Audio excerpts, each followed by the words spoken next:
When the United States was first formed, a free system of government was established by inspired forefathers who foresaw the inevitable evil intentions of kings and greedy, power-hungry men.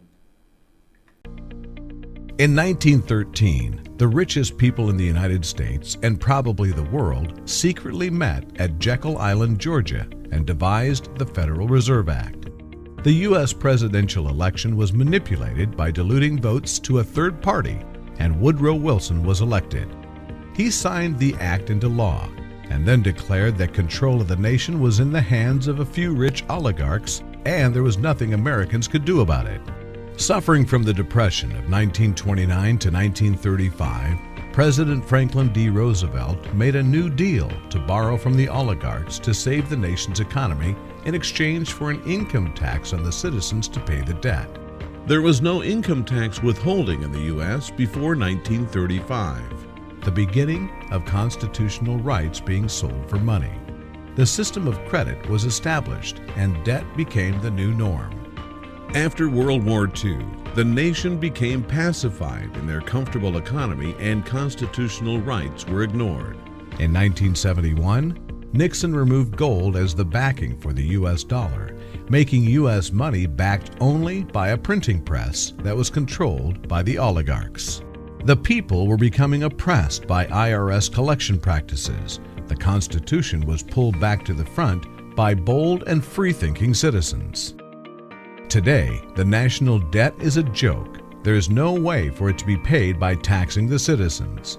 Only the Constitution of the United States stands in the way of a new world order controlled by the G7, world oligarchs, and the World Bank. We must pay the price to save it. What can ordinary citizens do about it?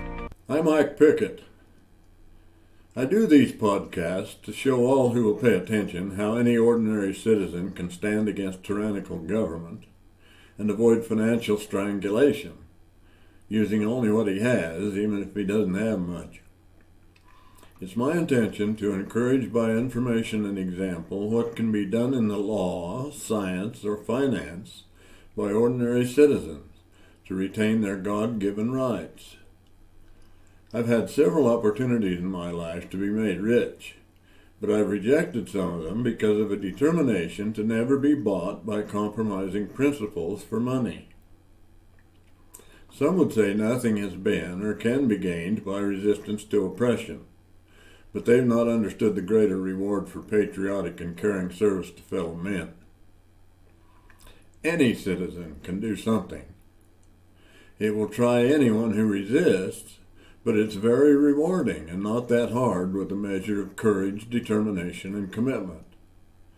Every citizen of the United States can use its constitutional power and protection to stand up against strangulation by the fascist, oligarchical attempted takeover of the United States and the entire world.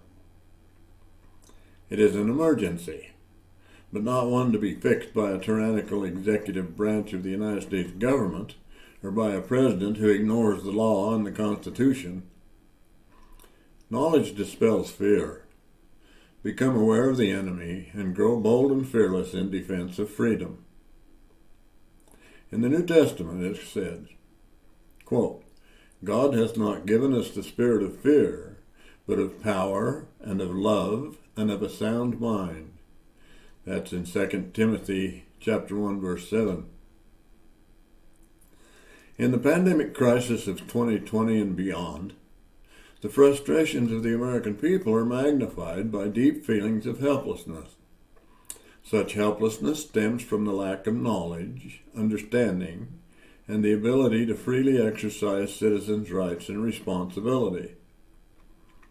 The United States Constitution was written to protect citizens from tyrannical government and the oligarchs that use their wealth and power to control and dictate the behavior of all of the citizens of the world. Their sinister designs are supported by lies and deception, using power and control of the mainstream media to adjust the thinking of ordinary citizens. Ordinary people must fear the wizard, or control cannot be accomplished.